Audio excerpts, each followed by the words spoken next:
around and chill just a little bit longer, see if people come here.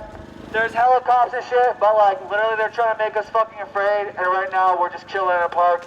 Let's keep the energy up, vibe with each other, talk to each other. Let's think and act and feel playful and good, and then we'll get this thing going when we're all ready and together. Right?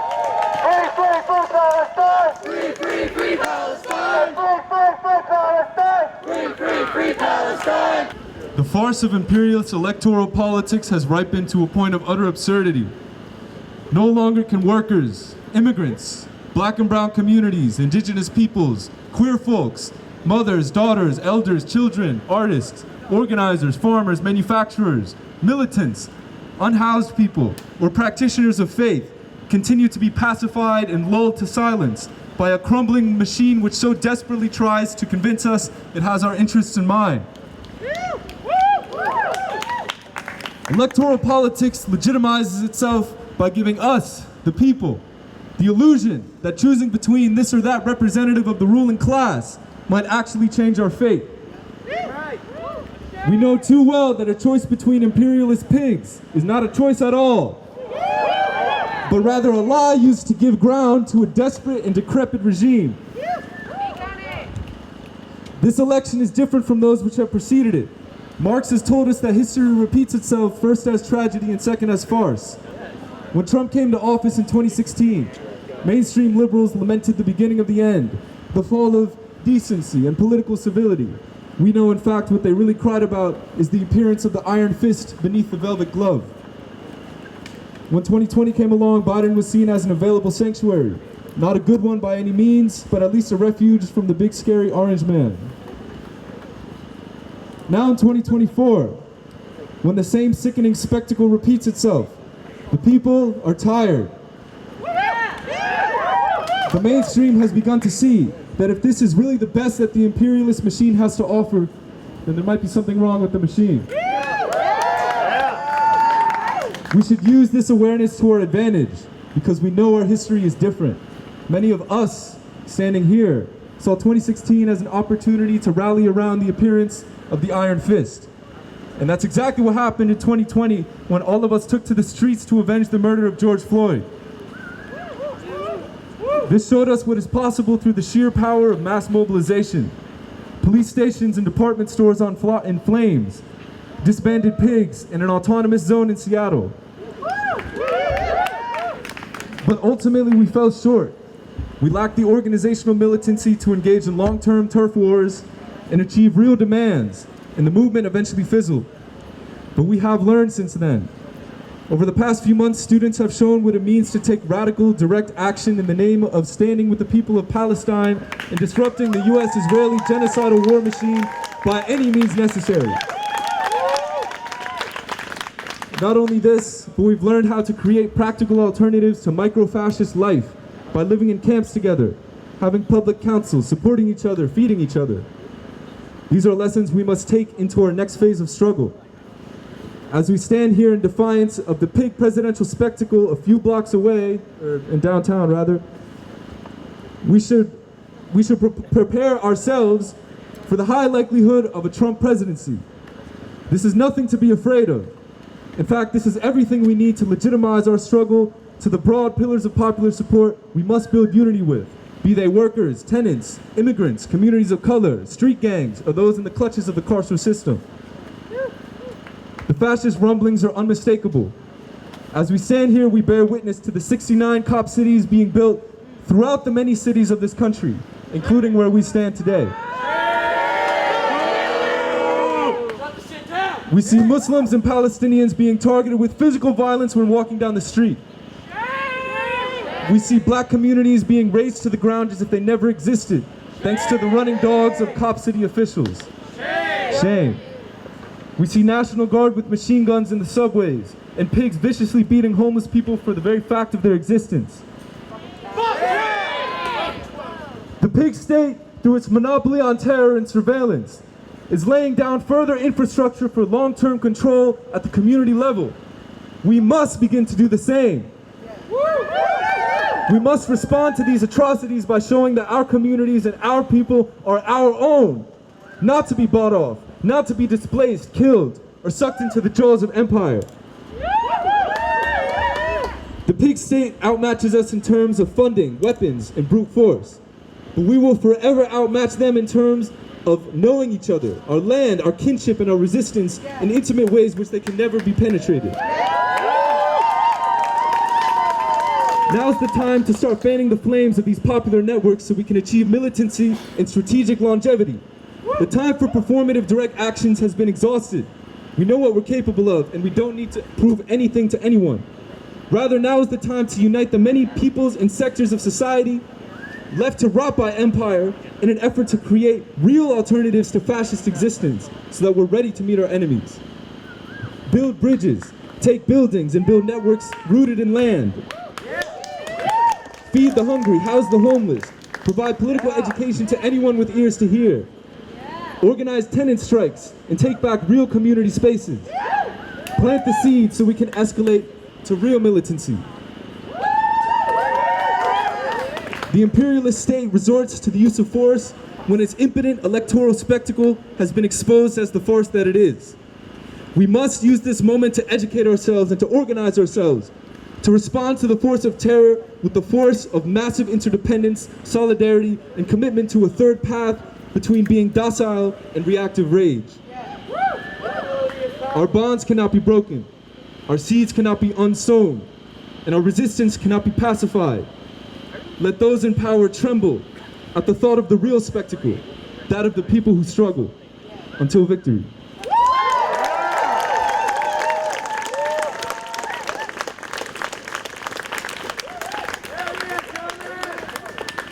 Free, free Palestine! Free, free Palestine! Free, free, free Palestine! Free, free, free Palestine! Free, free Palestine! Free, free Palestine! Free, free, free Palestine! Free, free, free Palestine! From the river to the sea! From the river to the sea! Palestine will be free! Palestine will be free! From the sea to the river! From the sea to the river! Palestine will live forever! Palestine will live forever! From the river to the sea! From the river to the sea! Palestine will be free! Palestine will be free! From the sea to the river! From the sea to the river! Palestine will live forever! Palestine will live forever! Woo! Are our next speakers ready to come forward?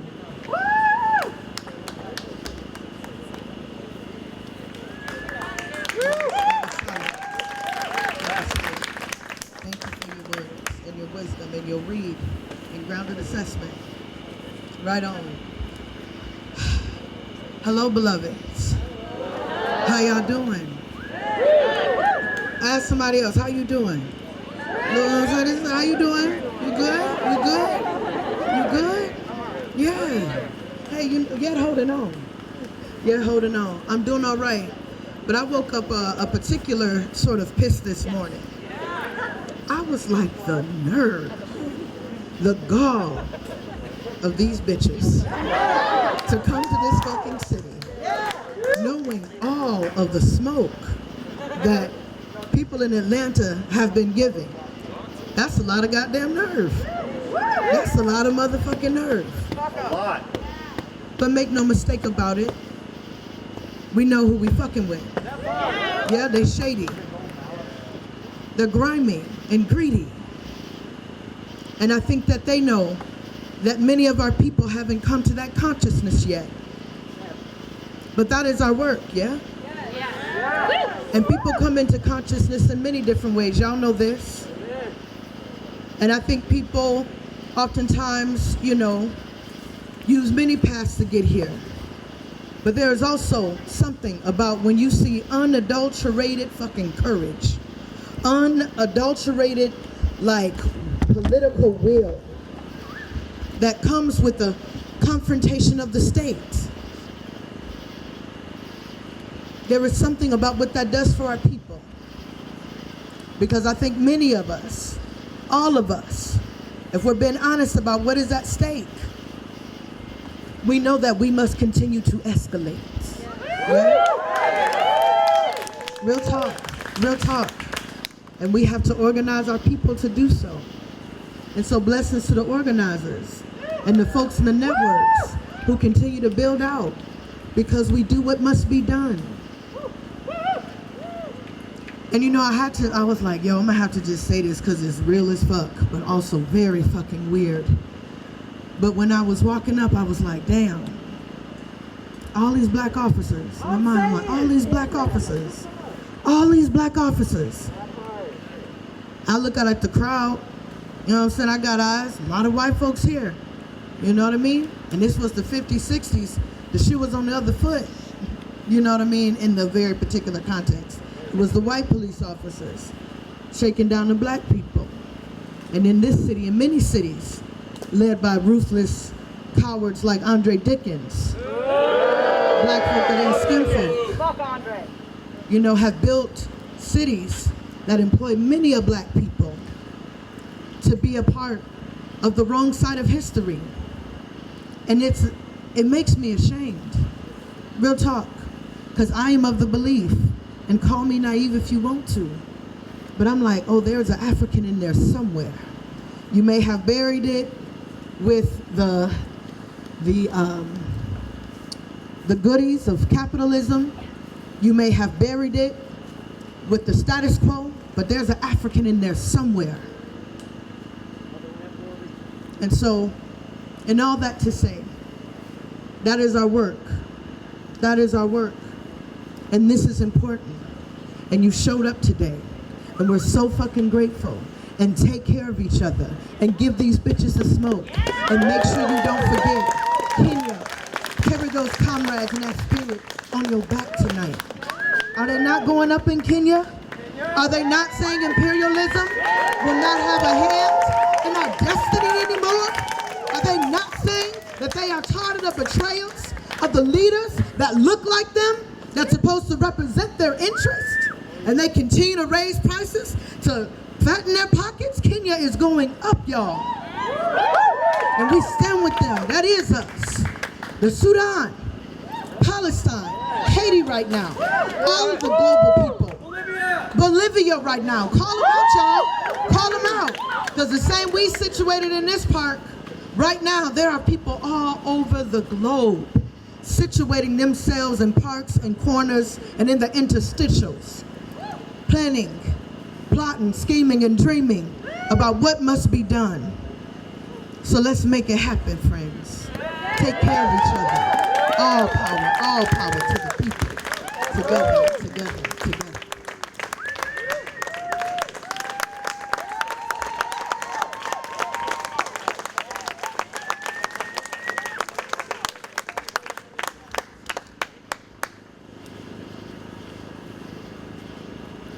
Biden is a butcher. Trump is a butcher. Kemp is a butcher. Andre Dickens is a butcher. The Republican Party is butchers. And the Democratic Party are butchers.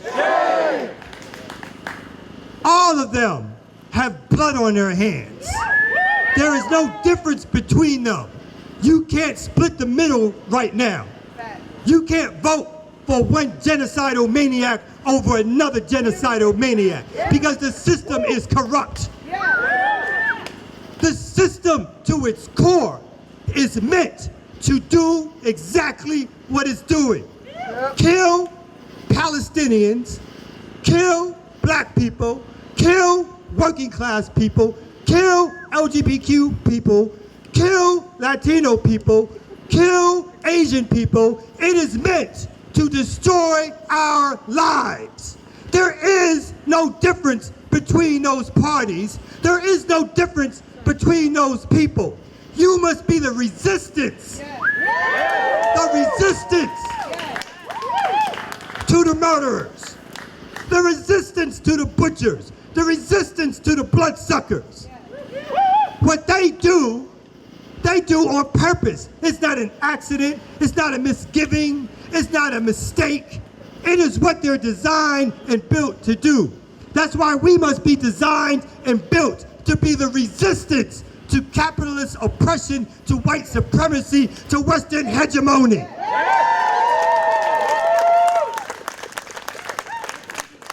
We must build organizations, collectives, apparatuses that work together, that understand our roles in struggle, that continue to fight back, even when we're tired, even when we're depressed, even when we're sad. We must still rise up to fight back, because they fight every day, as you can tell.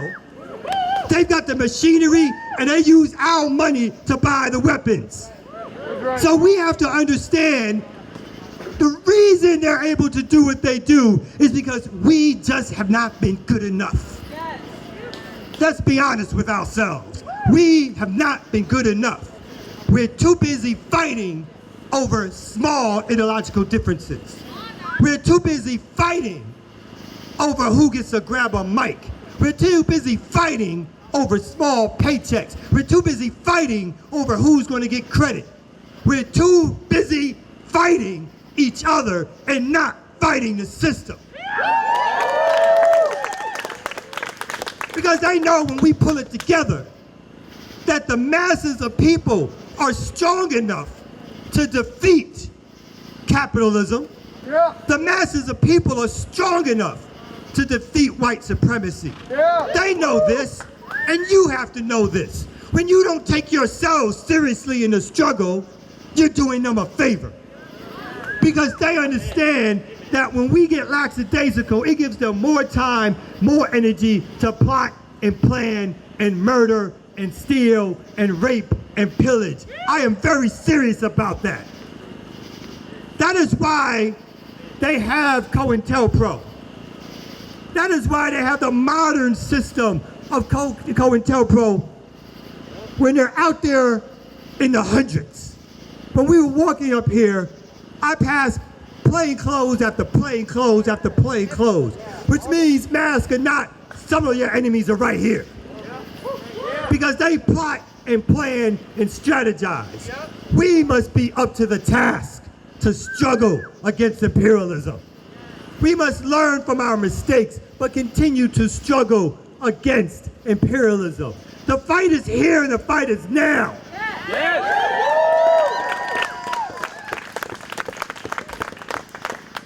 I'll say this,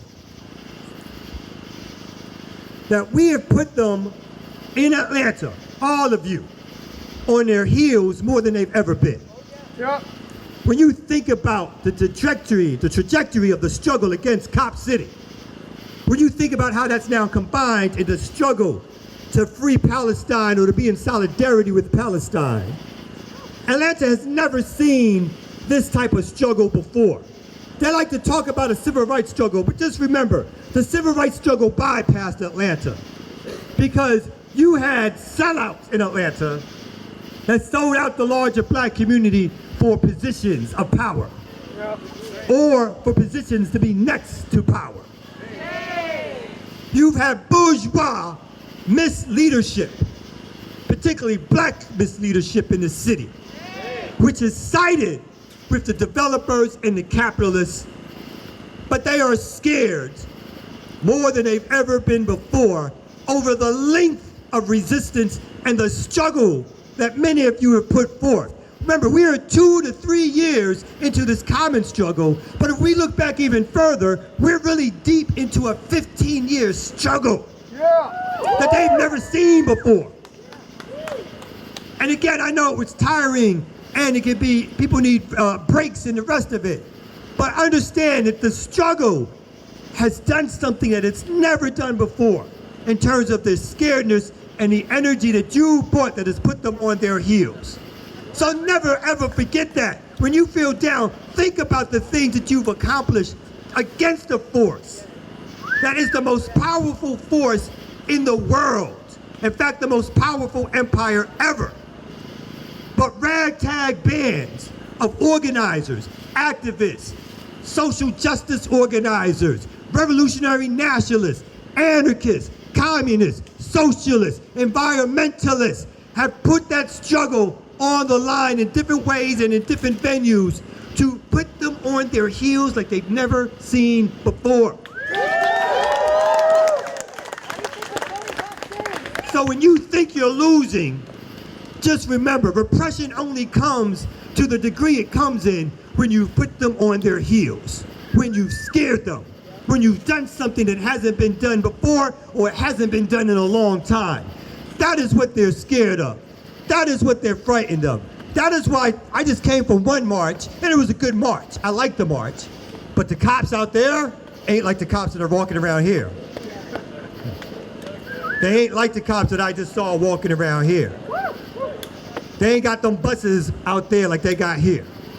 And ain't nothing wrong with what they doing over there, but I want to let y'all know. They don't got them buses out there like they got out here, okay? So, as you do your work, just remember that you are making changes in the system like it's never seen before. That you are making degrees of changes, making connections in different communities, organizing with different folks, making connections after connections after connections. And that is what's going to get us through this struggle to free Palestine and to stop Cop City.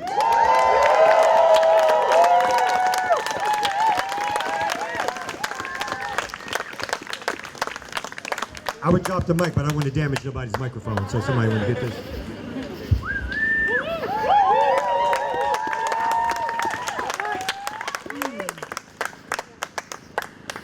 We are here because the enemies of humanity think they can engage in peaceful debate while systematically massacring Palestinians in Gaza and expanding the militarized police state to quash the insurrections of colonized masses here in the U.S. Shame!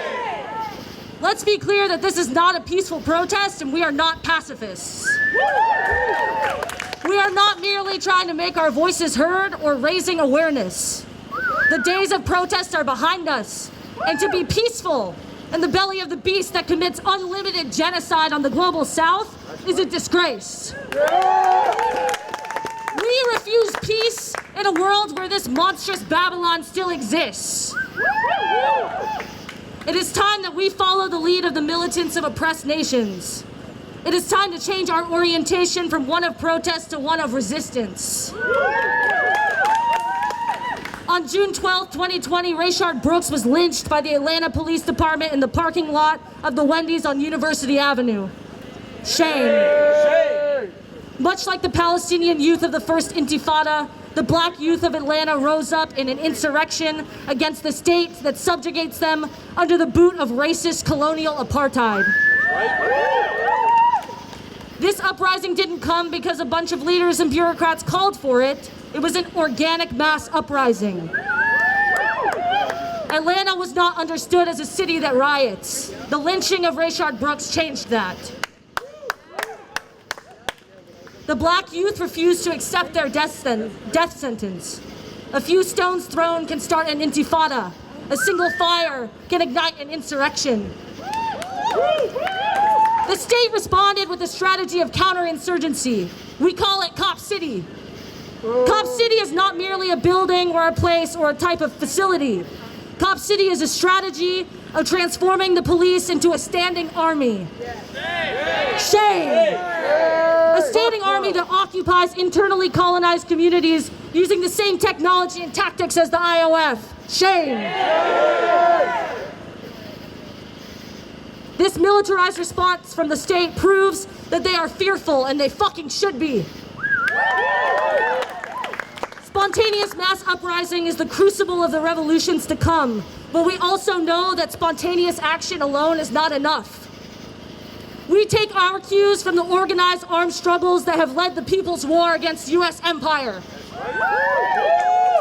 The Tet Offensive of 1968 was the beginning of the end of U.S. hegemony in Indochina. The militant youth in the Imperial Corps answered the call of the NLF and organized to destroy empire from within because they understood themselves as taking a side in an armed conflict. From the 68 student revolt came the Weather Underground and the Red Army faction. Never forget that. The new African militants of the Black Liberation Army were the vanguard of their own national liberation struggle inside the borders of so-called America. The Al-Aqsa flood was the beginning of the end of U.S. hegemony in the Arab world. How will we answer the call of our moment? We have seen the student intifada erupt across the country.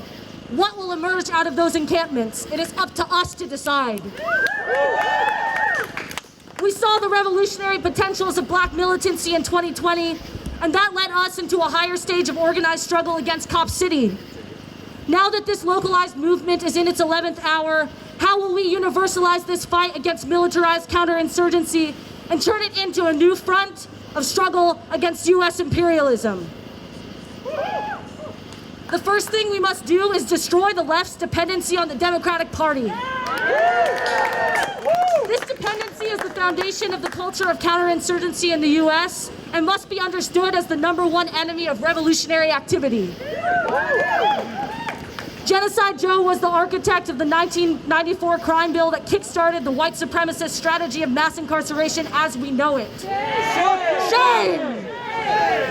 This same Democrat who cemented his own career by proving he could be tougher on crime than the Republicans said, and I quote, that were there not in Israel, the United States of America would have to invent it. Shame. He is now committing genocide against the people of Palestine.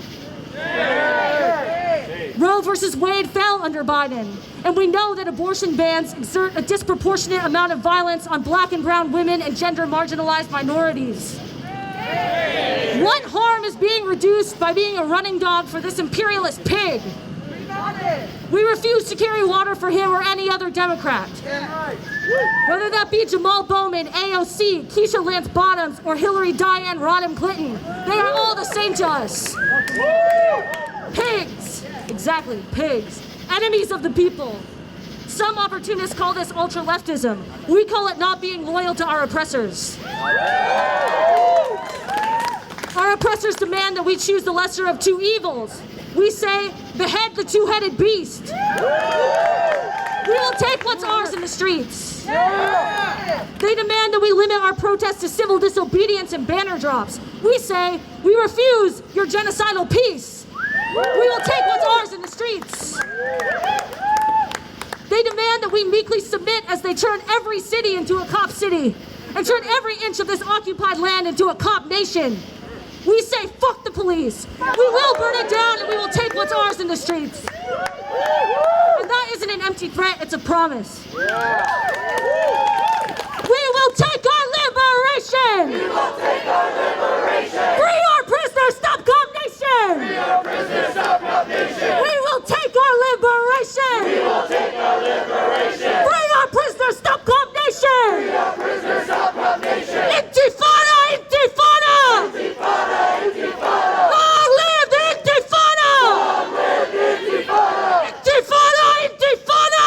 Intifada, intifada. Globalize the intifada. Globalize the intifada. Thank you.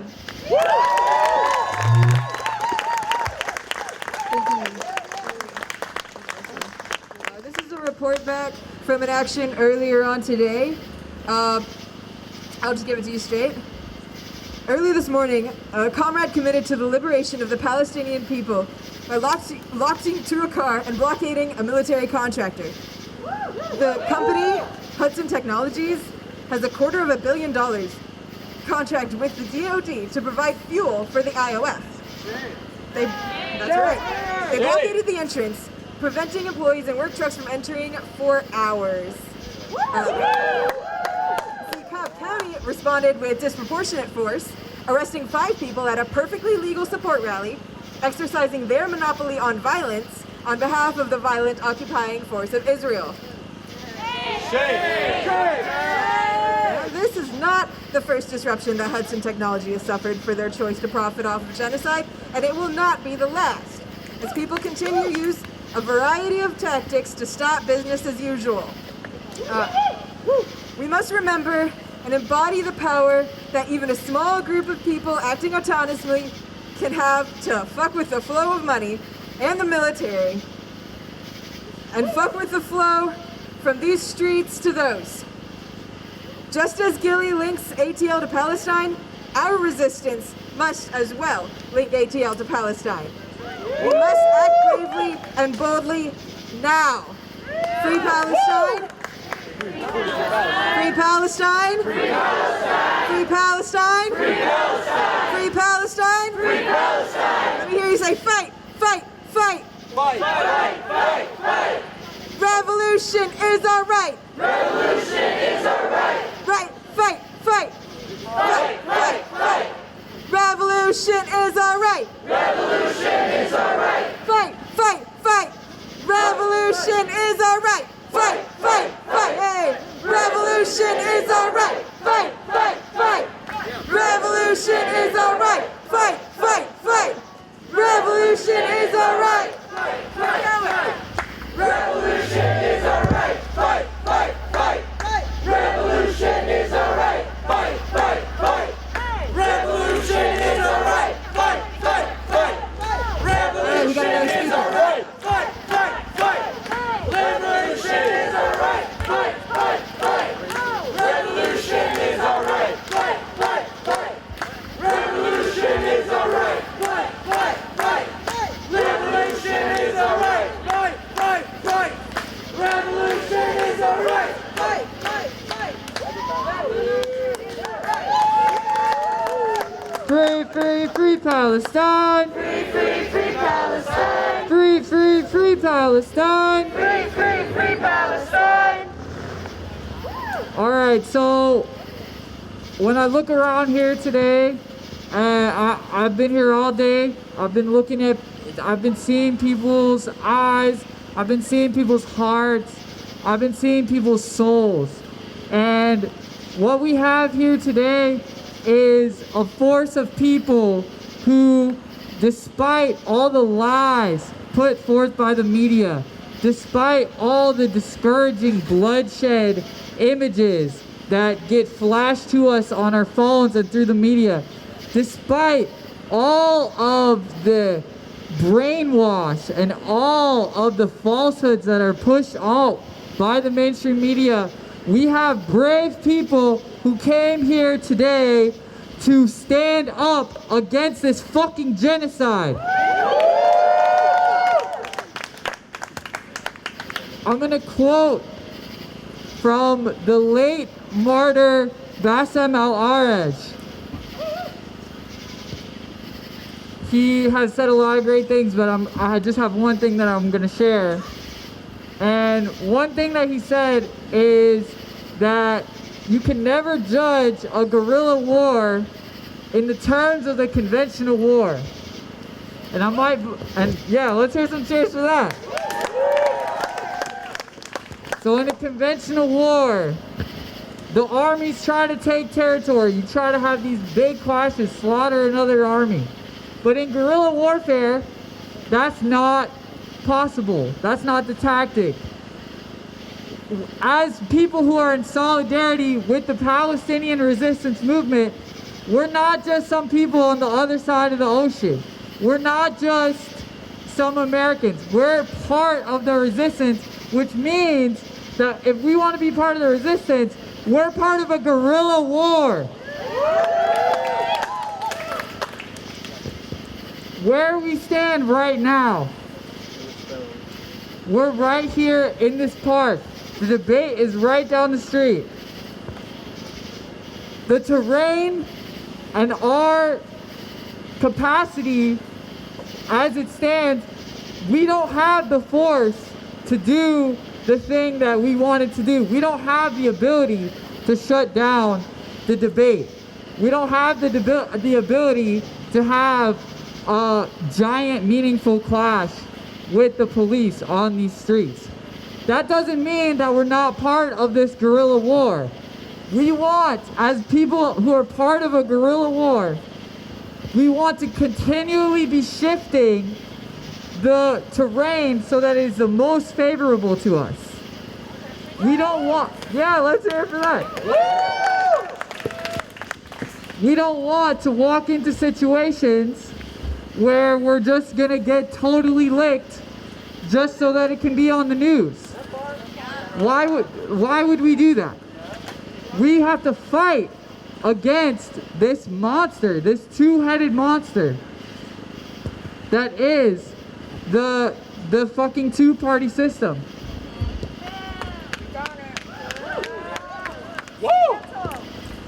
And so I say that today to where I've been going around speaking with people. We've all been talking.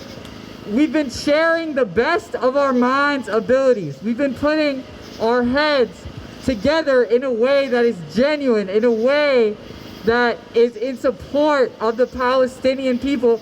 And we're not just, we're not just trying to do things for media spectacle. We care about this struggle. We care about doing all that we can to make this genocide fucking end.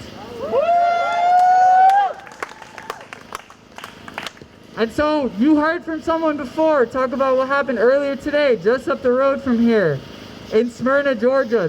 There was a I'm sorry, I'm butchering it, but they provide military aid to Israel, and it was shut down by brave people, a small group of brave people.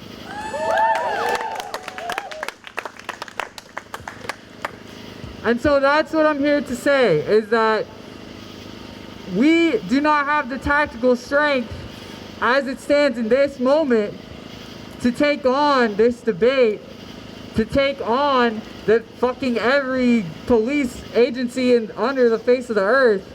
But that does not mean that we don't have the ability to continue the struggle.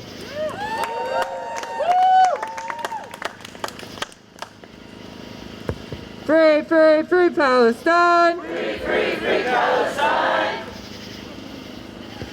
So that's what I have to say today. I'm proud of everyone for being here. I wish that we could have walked into that debate and cut both their heads off.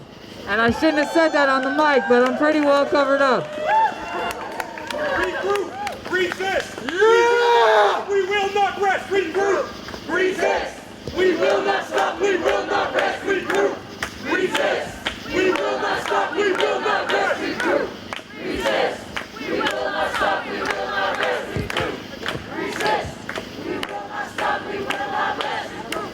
Resist! We will not stop! We will not rest! Regroup! So the plan is, this is after talking with many comrades. Maybe I didn't get to speak with you, or maybe I missed your idea, and maybe this isn't what you feel is the right idea, but we don't have the force and strength that we need to interrupt the debate, so we're gonna disperse.